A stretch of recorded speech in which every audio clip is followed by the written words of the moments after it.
जैसे सबको पता ही है 4 मई को क्या हुआ सबके साथ में, नीट के पेपर में क्या हुआ, मैंने सोचा कि मैं भी एक अपना पर्सनल व्यू देता हूँ, बिकॉज ऐसा कभी मेरे साथ भी हुआ था।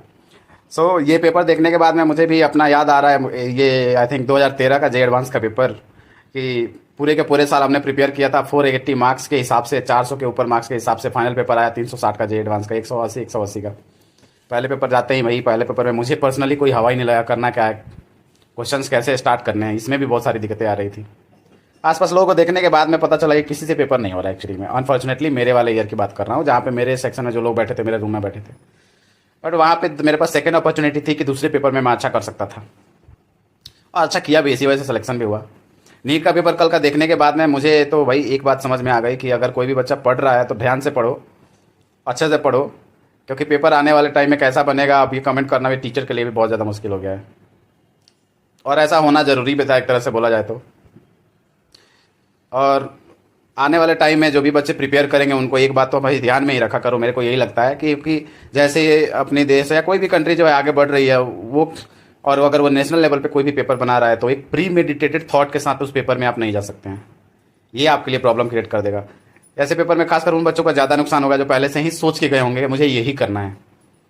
ऐसे क्योंकि टफ पेपर में आपको चूज करना पड़ता है कि मुझे क्या करना है, क्या छोड़ना है। लास्ट कुछ ईयर से अगर नीट के पेपर में छोड़ने लायक कुछ नहीं आ रहा था तो कभी लास्ट ईयर क्या हुआ था वो सबको पता है, इस साल क्या हुआ सबको पता है। ऐसे बहुत सारे बच्चे हैं जिनके नंबर एक्सपेक्टेड से बहुत ही खराब ही आ रहे होंगे, कुछ बच्चों का पेपर टेंशन में भी खराब हो गया होगा। नए बच्चों के लिए यही है कि आने वाले टाइम में जो भी नए बच्चे एग्जाम देने वाले हैं उनके लिए तो यही है कि नए आने वाले टाइम में इस बात का ध्यान रखो कि पेपर तुम्हारे सोच के हिसाब से नहीं आएगा, ठीक है। वो क्या आएगा वो एग्जाम में ही पता चलेगा, इसीलिए चुपचाप पढ़ाई करो, प्रैक्टिस करो, फोकस करो, एग्जाम में जाओ। जिन बच्चों का पेपर हो गया है उनके लिए तो मैं यही बोलूँगा, देखो ये सिंपल सी बात है, लाइफ कुछ भी कर लो थोड़ा स्ट्रगल से भरी हुई ही रहती है हमेशा। ये अगर बोल देना है किसी बच्चे का नीट का रैंक फर्स्ट आ जाएगा, उसकी कोई गारंटी नहीं है कि वो आगे जाके सबसे बढ़िया डॉक्टर ही बन जाएगा। जिस बच्चों ने भी मेहनत की है, one thing I can say with confident कि वो बच्चा बहुत ही आगे जाके अच्छा कर लेगा, खास करके मेडिकल लाइन में तो डेफिनेटली वो अच्छा कर लेगा।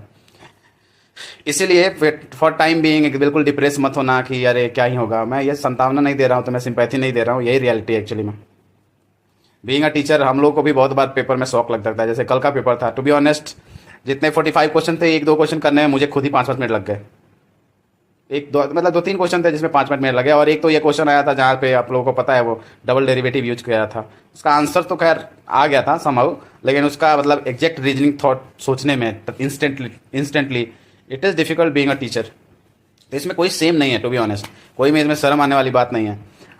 जिन बच्चों तो इसलिए है, अगर मेहनत अच्छे से किया है तो बिल्कुल ही पैनिक मत हो, क्योंकि किसी भी एग्जाम का मुझे लगता है